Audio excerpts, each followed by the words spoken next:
All right, House of Payne fans, we're talking season 10, episode 5, entitled Sauce Bosses. And it was an okay episode for what it was, but I feel like we're definitely continuing this trend of PSA announcements in each episode. I mean, don't get me wrong, I'm glad we're actually getting like multiple storylines per episode for the various characters, and while not every character is in every episode, we're getting multiple characters and not just regulated to one location. Sure, we might be just in one place sometime, but for the most part, I feel like this episode took place in Calvin's loft as well as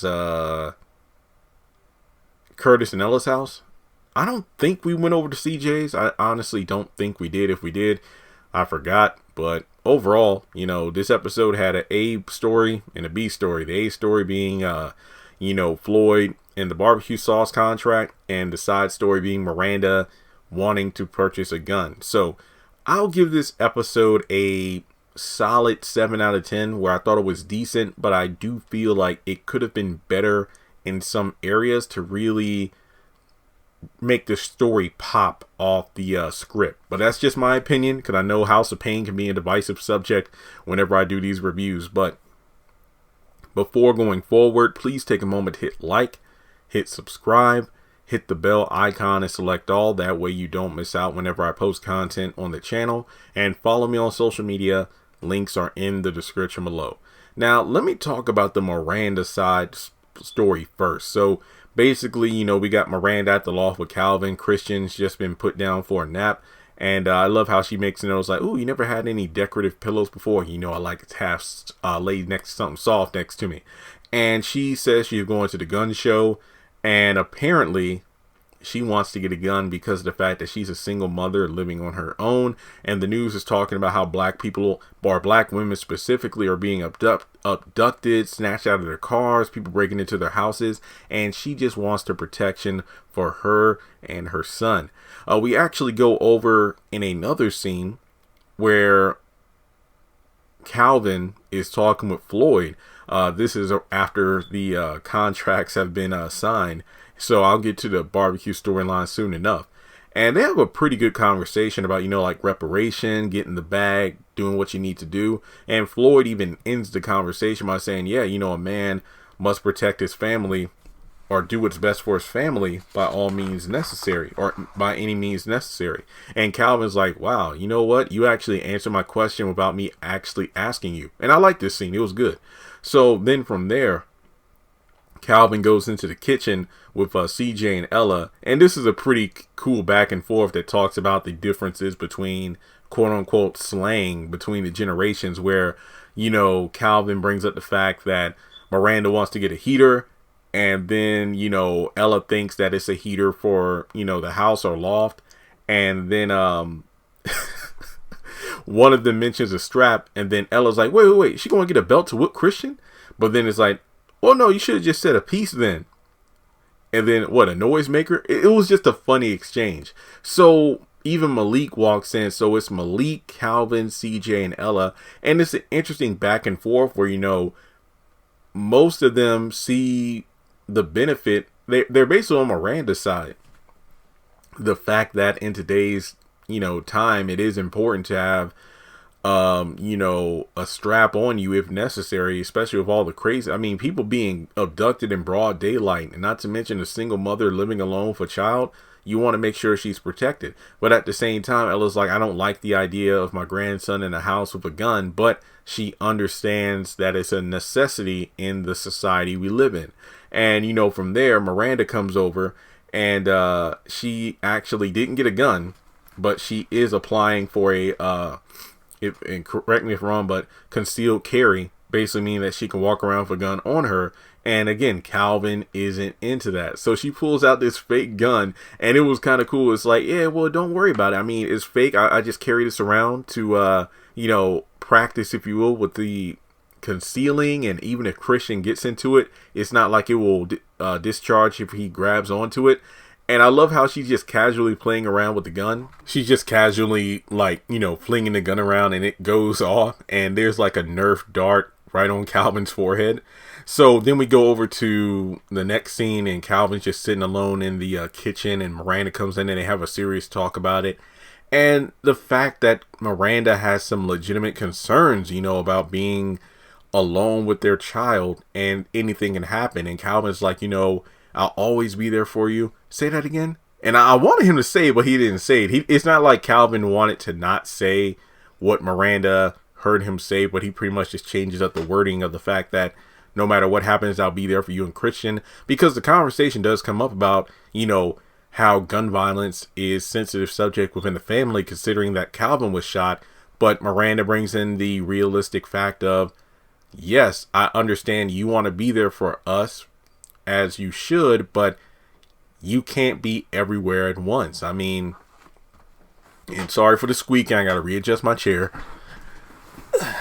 What I really think could have made this story even better is if, even if we didn't see it, what if Miranda knew somebody who was almost abducted, or one of her coworkers, one of her friends? I'm not saying it had to be Laura, but just say somebody that she knows from work or whatever was almost abducted in broad daylight, or somebody approached her in the parking lot, anything like that. That would have been great. That way it would have been closer to home of why Miranda wanted it, because I feel like these last couple episodes have really felt a bit too preachy without any context. It's almost as if, well, I saw this on the news, so I need to get prepared, which again makes sense because of the world we live in, especially in the past year where we were all kind of at home just watching the news and TV. But I really feel like if Miranda had something happen recently to spark the concern of getting a gun, it really would have made more sense. And I mean, I know some people may not have liked this, but Miranda could have brought up Laura in the context of, Calvin, I understand you want to be there for me and your son, but you're with Laura, and as you eventually get married, and what if you have kids of your own, you're not always going to be able to give us the full attention. Now, I get why some people would say, oh, that's Miranda being selfish and whatnot, but no, it's not about what you say, it's how you say it. And I feel like if it was said properly in the right way, kind of like the Payne and Usher debate going on right now, it would have been a great character moment of, Calvin, this isn't me trying to stop you from marrying Laura, but it's doing what's best to protect our son and myself. That would have worked a little bit better. So I did appreciate the message here. I just feel like the story could have been written just a tad bit better. All right, now going back in my notes here. All right, so the main story, Sauce Bosses. Floyd is prepping for the Peace City barbecue competition.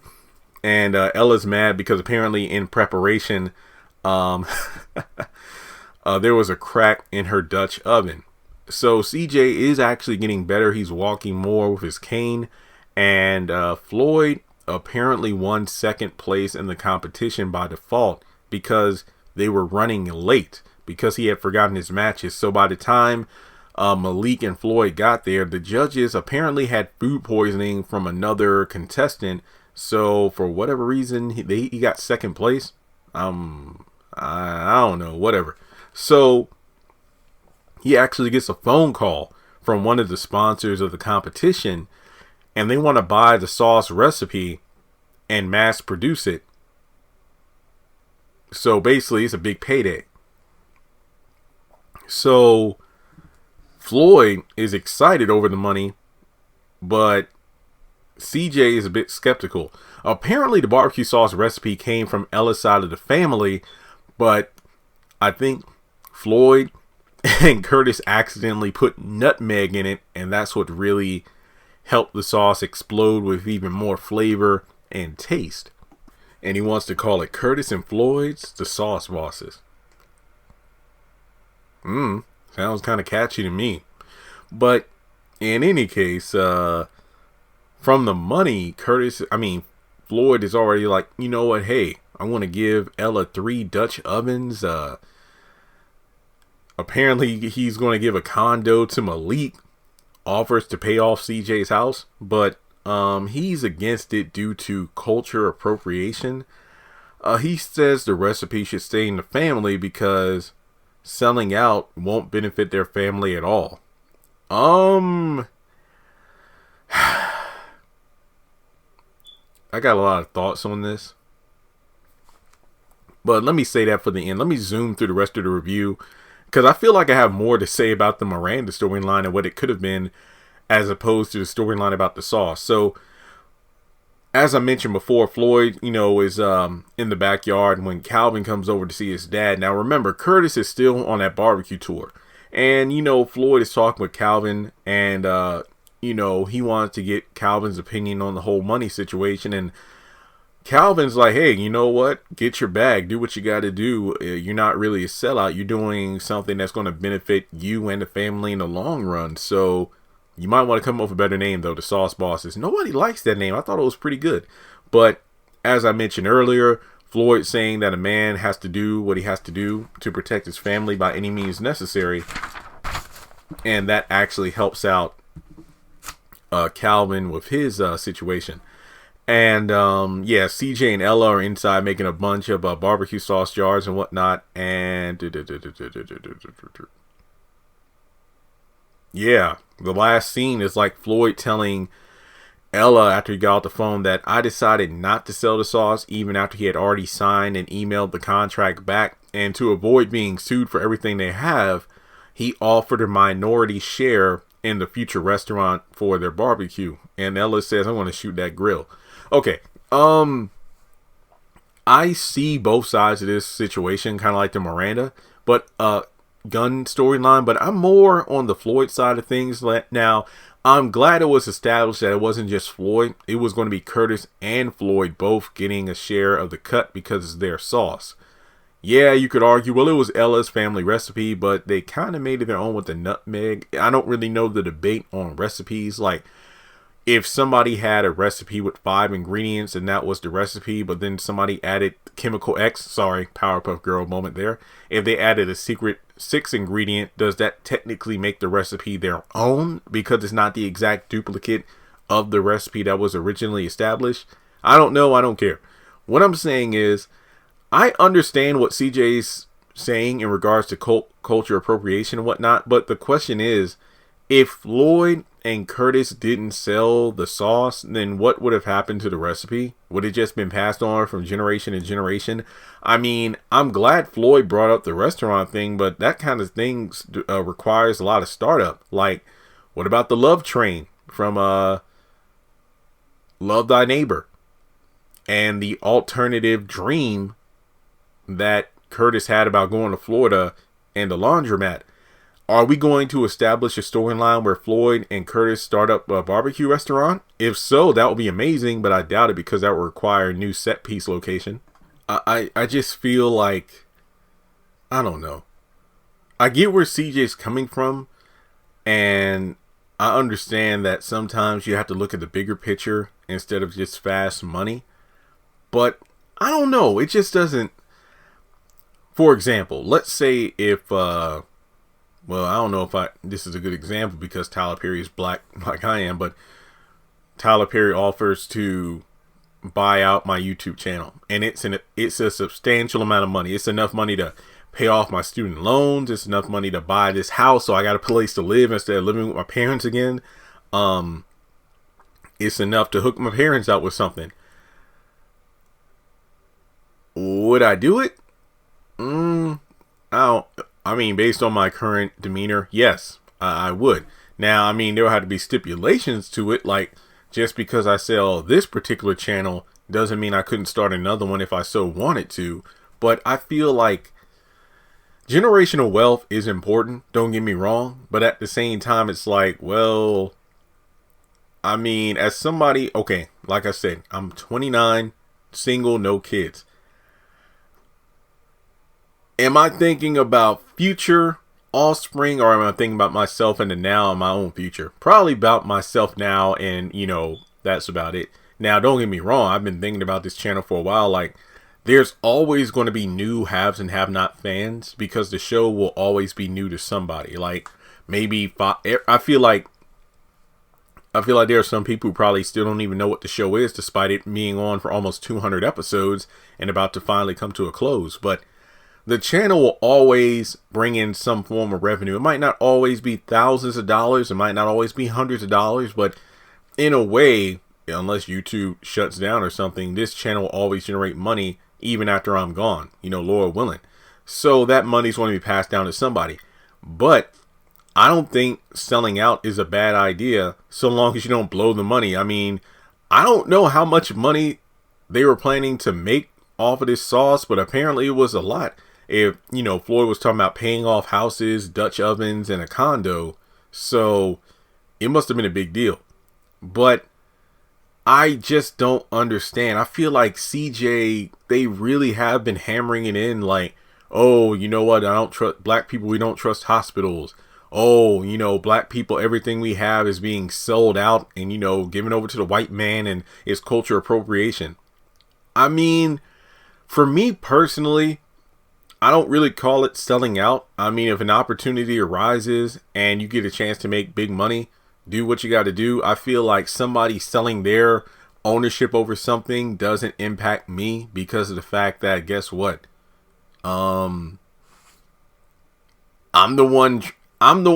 It's always the people. I feel like Bobby Brown for my prerogative. It's like, I made this money. You didn't. Right, Ted? We out of here. It's like if, I